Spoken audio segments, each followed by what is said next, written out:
Hello everyone. मी आर्या आपटे तुम्हाला com 209 या सब्जेक्टसाठी ॲज गाईड करणार आहे.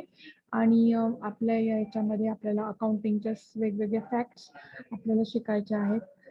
जे पूर्वी फर्स्ट इयर आणि सेकंड इयरमध्ये तुम्ही ऑलरेडी अकाउंटिंग शिकलेलंच आहात, पण आता त्याच्या पुढचा हा पार्ट आहे. ह्याच्यामध्ये 3 बुक्स आहेत.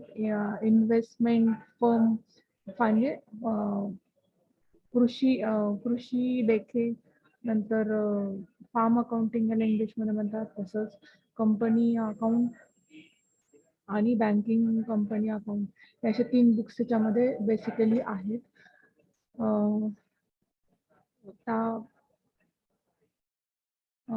मी तुम्हाला स्क्रीन शेअर केलेली ऑलरेडी. त्याच्यामध्ये तुम्ही बघतच असाल की आपल्या बुक्सचं पेज आहे आणि तुम्हाला 3 बुक्स दिसत आहेत. Investment and firm accounting, capital accounts, company accounts, insurance company account and banking company account. तर या तिन्ही बुक्स आपल्याला या फुल इयरमध्ये या ॲक्टिव्हिटीमध्ये करायचे आहे. वन बाय वन आपण घेऊयात. सगळे ऑनलाईन लेक्चर्स असल्यामुळे आपल्याला हे ऑनलाईन पद्धतीने शिकवावं लागणार आहे. तुमच्या क्युरीज जर असतील तर तुम्ही विचारू शकता. त्याचा काही प्रॉब्लेम नाही आहे. तर आपण स्टार्ट करूया. बेसिकली आपल्याला पहिला चॅप्टर आपण बघणार आहोत, त्यामध्ये इन्व्हेस्टमेंट अँड फार्म अकाउंटिंग. तर इन्व्हेस्टमेंट, फार्म अकाउंटिंग याच्यामध्ये 5 युनिट आहेत टोटल. तर investment account, hire purchase instalment purchase system and farm accounting 1, farm accounting 2. हेच आपल्याला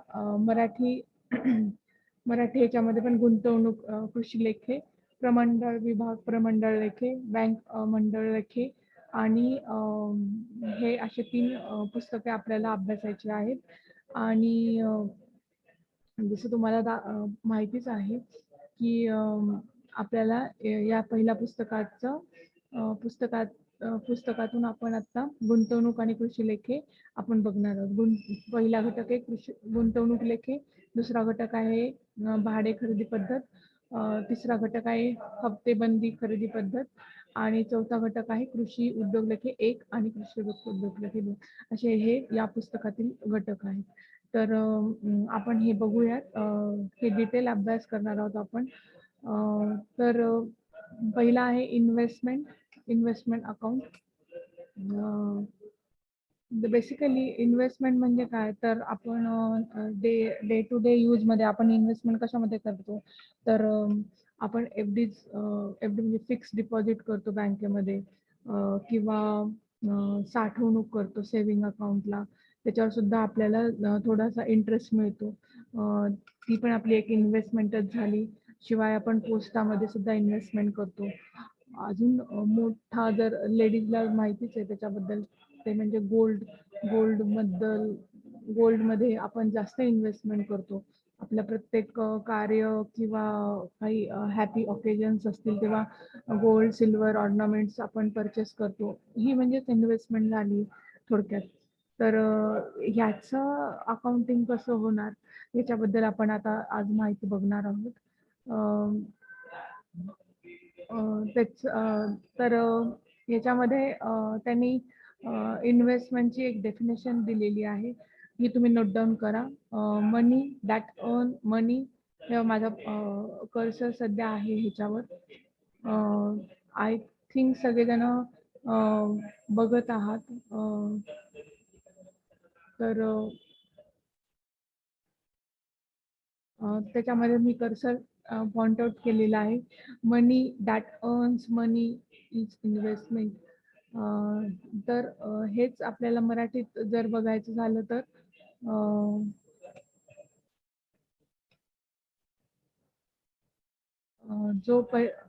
गुंतवणूक म्हणजे काय, जो पैसा मिळवून देतो त्याला गुंतवणूक असं म्हणतात. Money that earns money is invest. तर थोडक्यात आपल्याला गुंतवणूक या सदरामध्ये आपल्याला सगळं काही बघायचं आहे. तर इन्व्हेस्टमेंट अकाउंट कसं असतं थोडक्यात, तर हा प्रोफार्मा आहे. तो date, particular, nominal, face value म्हणजे आपल्याला किती फेस व्हॅल्यू आहे, इंटरेस्ट किती मिळाला त्याच्यावर, आणि कॅपिटल व्हॅल्यू म्हणजे एंडला आपल्याला किती मिळणार आहे. तसंच क्रेडिट साईडला पण आहे, म्हणजे जे आपण इन्व्हेस्ट करतो त्याचे debit and credit side. Debit the receiver, credit the giver. So the principle इथे लागू होतं. आणि date, particular, nominal, face value, investment and capital value हे आपल्याला हा प्रोफार्मा दिसत आहे. पुढे त्यांनी वेगवेगळ्या एंट्रीज दिलेल्या आहेत.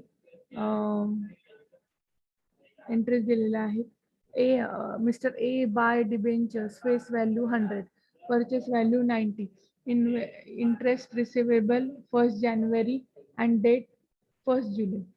So date of purchase 1st February, interest for 6 months, 6 months, rupees 6, capital value 90, type of agreement cum interest. ह्याच्यामध्ये दोन प्रकारचे एक असतात, cum interest आणि ex interest.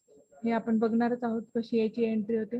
तर इन्व्हेस्टमेंट अकाउंट डेबिट 89, इंटरेस्ट 1. हे कसं काय आलं, तर mister A has purchase debentures on 1st February, but the 1st January to 1st February it was not the holder of the debenture. म्हणजे हा एका महिन्यामध्ये तो डिबेंचरचा होल्डर नव्हता. Still he gets the interest of that period of ₹1. He purchased debenture at ₹90. Out of that, per ₹1 paid for the interest and remaining 89 paid for the investment. So the entry is investment account debit 89, interest account debit 1 and bank account 90. आपल्याला त्याचं narration पण लिहिता येतं. Being debenture purchase with cum interest. Cum interest म्हणजे त्याच्यामध्ये असलेला, x interest म्हणजे त्याच्यापासून त्याच्यामध्ये ऍड नसलेला, कम इंटरेस्ट म्हणजे त्याच्यामध्येच ऍड असलेला, एक्स इंटरेस्ट म्हणजे त्याच्यामध्ये ऍड नसलेला. हे तुम्ही दोन्ही नोट डाऊन लक्षात ठेवून घ्या. वाटत शेजारी लिहून पण ठेवा की असं आहे म्हणून.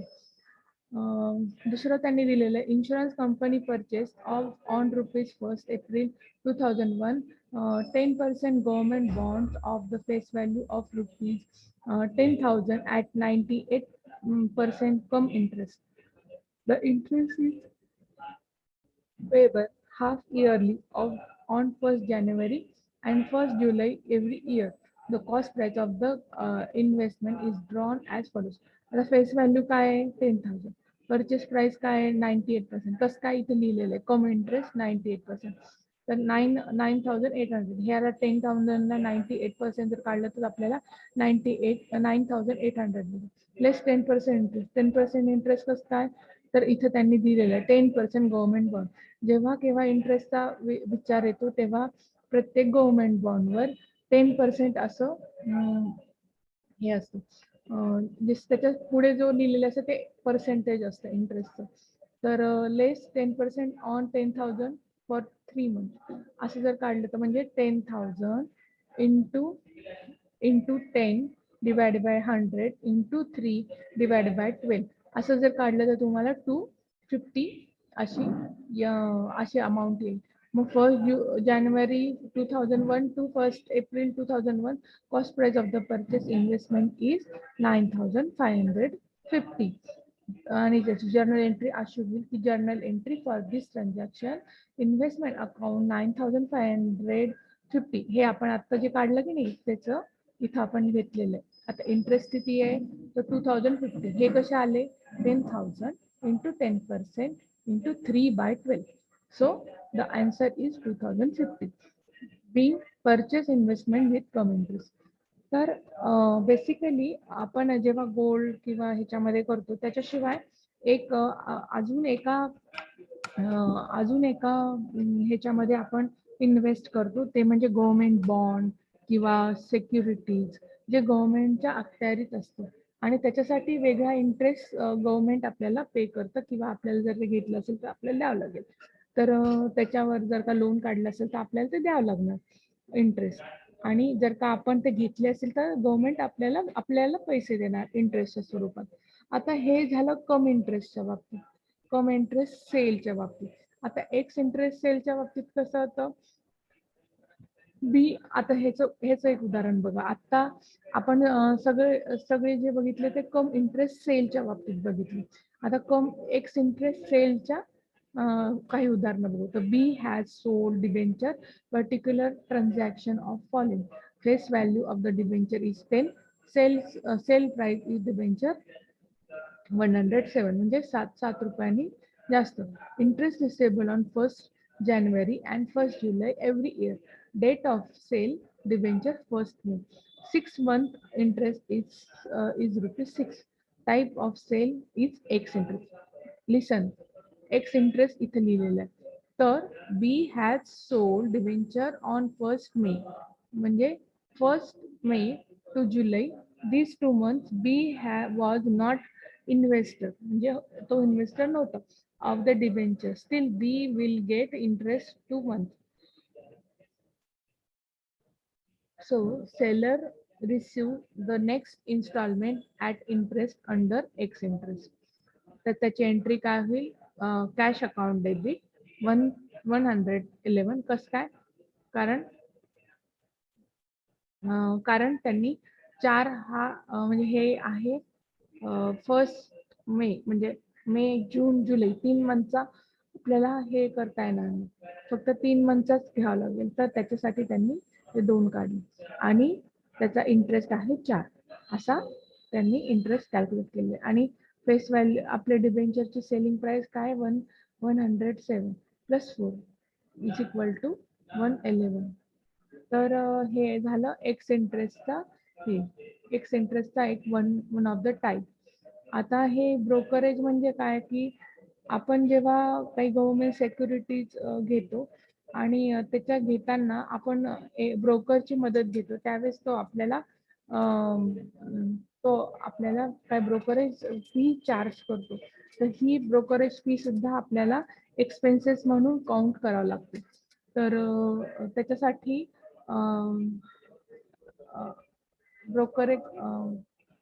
ब्रोकरेज हा एक पॉइंट दिलेला आहे.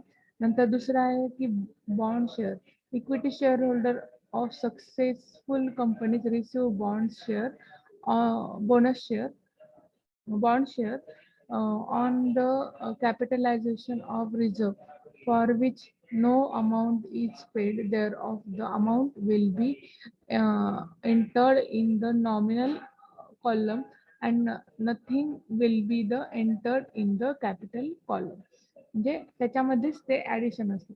राईट शेअर म्हणजे शेअर होल्डरचा राईट म्हणून सुद्धा त्यांना शेअर ऑफर होतात तेव्हा ते राईट शेअर होतात. आणि interest receive when interest received will be recorded in interest column in investment account.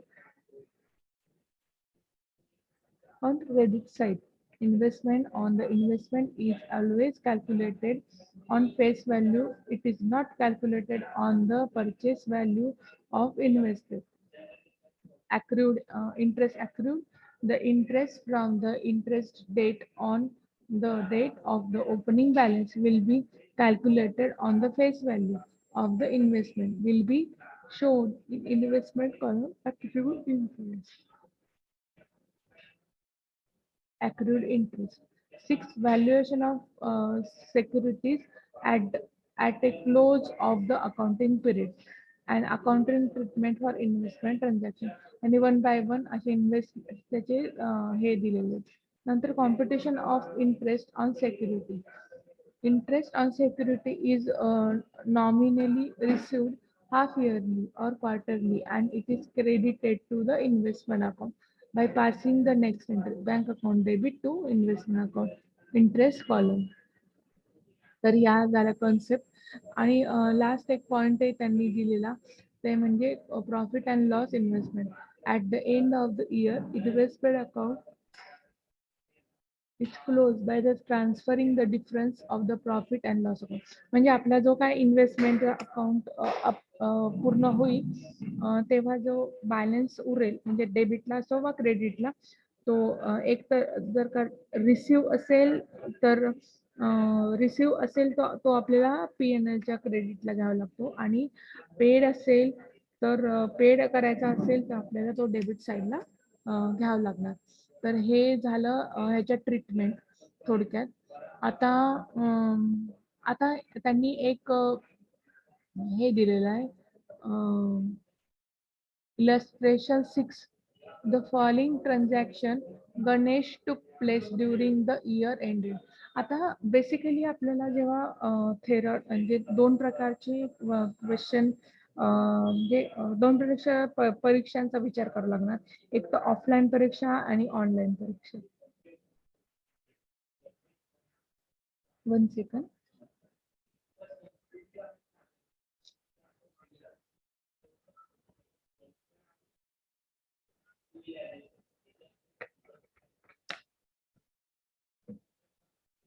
जर का दोन प्रकारच्या परीक्षा आपण फेस करू शकतो, एक तर ऑफलाईन आणि दुसरी म्हणजे आहे ऑनलाईन.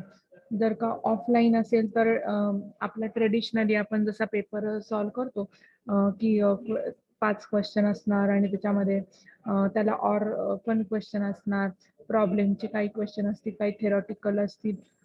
तर पहिले ते सॉल्व करून थेरॉटिकल सुद्धा तुम्हाला 1 बाय 1 पॉइंट लिहून तुम्हाला ते सॉल्व करावं लागणार आणि प्रॉब्लेम सुद्धा ते सॉल्व करावं लागणार.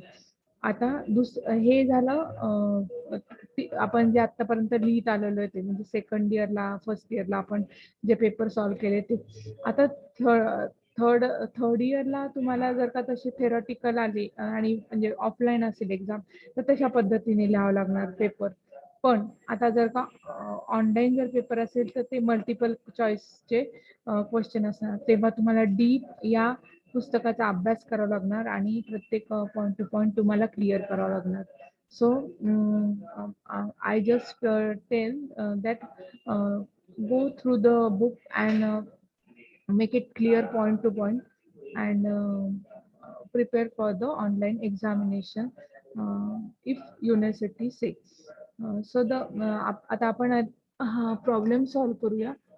तर त्याच्यामध्ये हे लिहिलेलं आहे की the following transactions of Ganesh टूक place during the year ended 31 December 2001. आता हाच जर क्वेश्चन ऑफलाईन आला तर असाच क्वेश्चन येणार, पण जर का ऑनलाईन जेव्हा एक्झामिनेशन येईल तेव्हा याच्यातला एखादा पॉइंट येईल आणि त्याच्यावरून क्वेश्चन विचारला जाईल, त्याचे 4 आन्सर दिलेले असतील, त्याच्यातला तुम्हाला एक चूज करावा लागणार. तर हे असं एखादा क्वेश्चन. तर हे गणेश आहे, ह्यांनी 5 काही इन्व्हेस्टमेंट केलेले आहेत ते त्यांनी दिलेले आहेत. ऑन 1 जानेवारी 2001 10%, लिसन हे फार महत्वाचं आहे, 10% government bond having face value 50,000, purchase value 98 इच. दुसरा पॉईंट आहे on 1 July 10% government bond having face value 40,000. आता फेस व्हॅल्यू 40,000 आहे आणि वरच्याची फेस व्हॅल्यू काय आहे 50,000, पण 10%च गव्हर्नमेंट बॉन्ड आहे. पण हे टोटली एकमेकापासून टोटली डिफरंट आहे.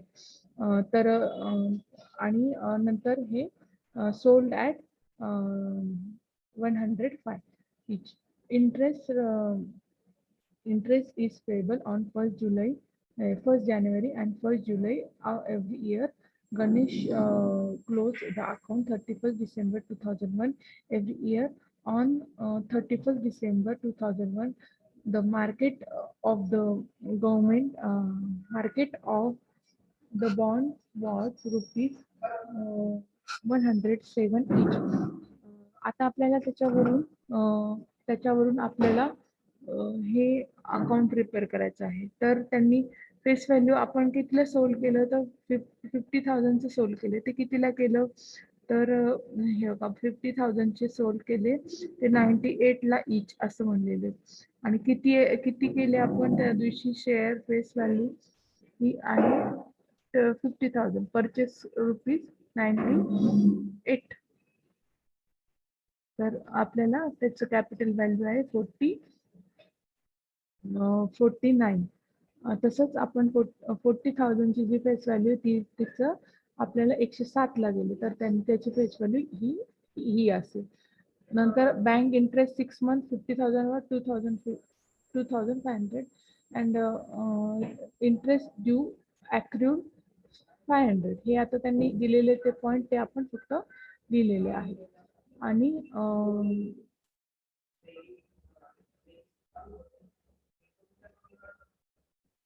आणि हे बघा, तर हे सगळं आपण असं नोट डाऊन प्रत्येकाच्या एंट्रीज त्यानुसार आपण त्या करून घेतली. आता इंटरेस्ट ड्यू ऑन अक्रूड 500 आणि ह्याचे जेव्हा प्लस मायनस करून आपल्याला ही अमाऊंट आलेली आहे, जी की आपल्याला PNL ला ही पाठवावं लागणार आहे.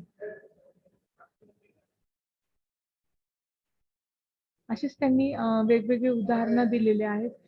जोपर्यंत तुम्ही घरी सॉल्व्ह करणार नाही तोपर्यंत ते तुम्हाला कळणार नाही. तर माझं असं म्हणणं आहे की तुम्ही ते घरी सॉल्व्ह करा आणि मला त्याच्या क्युरीज विचारा. नेक्स्ट लेक्चरला विचारलं तरी काही हरकत नाही.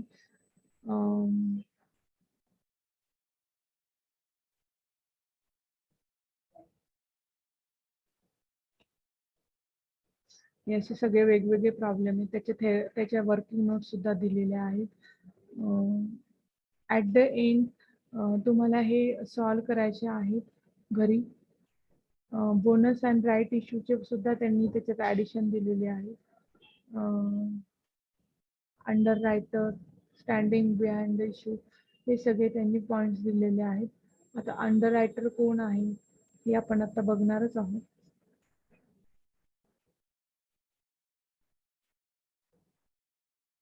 Share underwriter.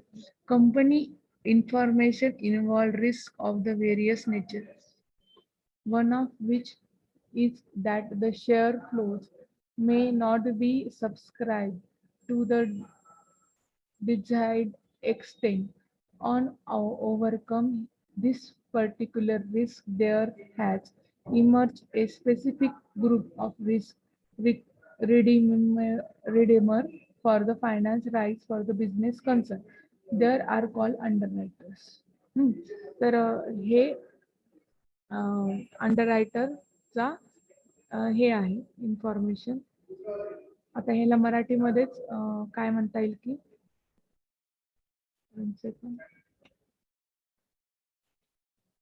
हे सगळे मुद्दे आपण आत्ताच बघितलेले आहेत. हा पहिला प्रॉब्लेम आपण गणेशचा आत्ता सॉल्व्ह केलेला. हे तुम्हाला तिथं घरी जरा त्याच्यावर मेहनत घेऊन सॉल्व्ह करून बघावं लागतील, नाही तर परीक्षेत नेमका प्रॉब्लेम येईल. जशी इन्व्हेस्टमेंट आली आहे, पॉइंट टू पॉइंट जायचं आणि त्या अकाउंटला ते आपल्याला रेकॉर्ड करायचं.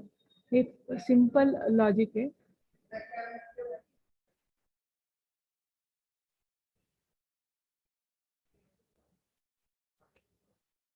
One second.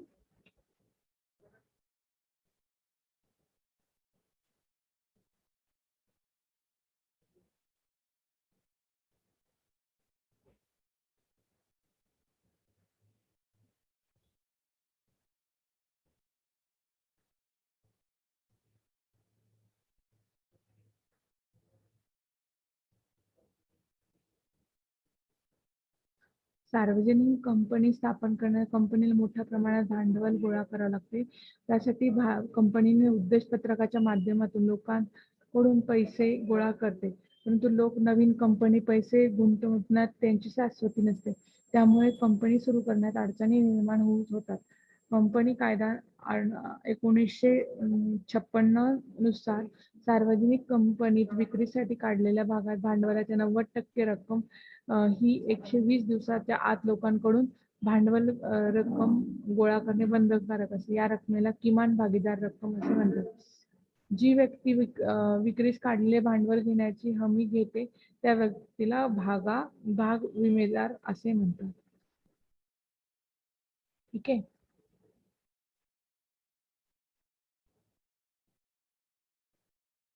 तर याच्या 3 पद्धती आहेत. भागांची हमी देणे, भागांची खरेदी आणि सिंडिकेट पद्धत. म्हणजे सिंडिकेट पद्धत म्हणजे ज्या पद्धतीत मोठ्या प्रमाणात भांडवल गोळा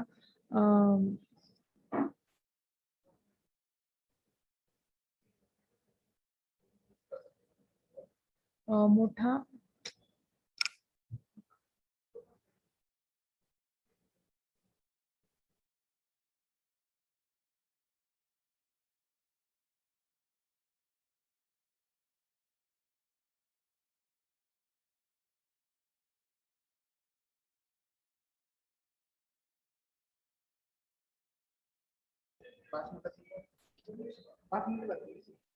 सिंडिकेट पद्धतीत या पद्धतीत मोठ्या प्रमाणात भांडवल गोळा करायचे असल्यास एकापेक्षा जास्त भाग विमेदार एकत्र येऊन या कंपनीचे भांडवल गोळा करून देण्याची हमी येतात. या पद्धतीत जबाबदारी विभागून घेतली जाते. व्यवहारातून मिळालेल्या दलाली देखील विभागून दिली जाते. भारतामध्ये अनेक आर्थिक संस्था या पद्धतीने भाग हमीदाराचे कार्य करत असतात. तर याला म्हणतात हमीदार. भाग हमीदार यालाच इंग्लिशमध्ये म्हणतात अंडर रायटर. अंडर रायटर हा असा व्यक्ती असतो की जेव्हा कोणी रिस्क घेत नाही, त्या कंपनीचे शेअर घेत नाही, तेव्हा हा अंडर रायटर ते कंपनीचे शेअरची हमी देतो आणि तो घेतो बाजारातून आणि त्यांनी त्या कंपनीला एस्टॅब्लिश करण्यात त्याचा मोठा वाटा हे करतात. तर ॲडव्हान्टेजेस आणि त्याचे ॲडव्हान्टेजेस पण बरेच आहेत, ते तुम्ही बघा. आणि ब्रोकर आणि अंडर रायटरचा हाच एक बेसिक हे आहे. ब्रोकर त्याच्या म्हणजे जर का घ्यायचे असतील तर आपण त्याला ब्रोकरेज देतो. अंडर रायटर हा सगळ्याचा अंडर रायटर कमिशन घेतो आणि अंडर रायटर हा कंपनीच्या दृष्टीने एक दुवा असतो की तो एक रिस्क घेतो की नाही, ही कंपनी चांगली आहे, आपण ह्याचे हे घेऊयात, शेअर्स घेऊयात. तर हा अंडर रायटर त्यावेळेस कामी पडतो. मग अंडर रायटर अकाउंट पण असतं, त्याचे वेगवेगळे आपल्याला बघणारच आहोत आपण तसे.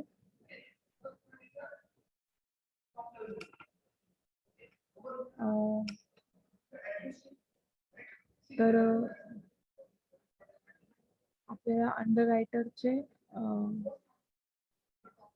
रायटरचं अकाउंट कसं असतं हे थोडक्यात आपण बघणार आहोत. तर त्याच्यामध्ये X company limited issue 1000 shares of ₹100. The issue underwriter following underwriting follows. The Thakur 300 share, Mathur 500 share applies for the public were received for the 300 share. Find out the liabilities of the Thakur and Mathur. Total share issued by the company is 1 lakh. I think आपण हा problem next लेक्चरला cover करू. Under रायटिंगचा account. Till then आपण आजचं lecture इथंच थांबूया, कारण हे आजच्या लेक्चरमध्ये पॉसिबल असं वाटत नाही. तर आपण हे लेक्चर हा अंडर रायटिंग अकाउंटचा जो पार्ट आहे तो नेक्स्ट लेक्चरला मी कव्हर करेल. आजचं आपलं पहिलं लेक्चर आहे. तुम्ही आय थिंक आपण सगळं नीट बघितलंच असणार आहे. जर हे पुस्तकातून सुद्धा तुम्ही जा आणि ते प्रॉब्लेम सॉल्व्ह करावे. Till then goodbye, good day.